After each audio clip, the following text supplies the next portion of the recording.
سعودی وزیر خارجہ شہزادہ فیصل بن فرحان نے وزیر اعظم شہباز شریف سے ملاقات کی، جس میں وزیر اعظم نے پاکستان کی جانب سے سعودی عرب کے ساتھ مکمل یکجہتی کا اعادہ کیا۔ وزیر خارجہ اسحاق ڈار، مشیر قومی سلامتی لیفٹیننٹ جنرل محمد عاصم منیر بھی ملاقات میں موجود تھے۔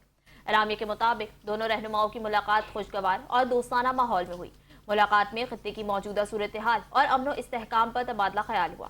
وزیر اعظم نے خادم الحرمین شریفین شاہ سلمان بن عبدالعزیز کے لیے نیک تمناؤں کا اظہار کیا۔ اعلامیے کے مطابق وزیر اعظم نے ولی عہد محمد بن سلمان کے لیے بھی نیک خواہشات کا پیغام دیا۔ وزیر اعظم نے موجودہ بحران کے دوران سعودی عرب کے غیر معمولی تحمل کو سراہا۔ وزیر اعظم نے حالیہ دنوں میں ولی عہد کے ساتھ اپنی گفتگو کا حوالہ بھی دیا۔ وزیر اعظم نے سعودی وزیر خارجہ کو موجودہ بحران کے دوران پاکستان کی سفارتی کوششوں سے آگاہ کیا۔ فیصل بن فرحان کو امریکہ اور ایران کو مذاکرات کی میز پر لانے کی کوششوں سے آگاہ کیا۔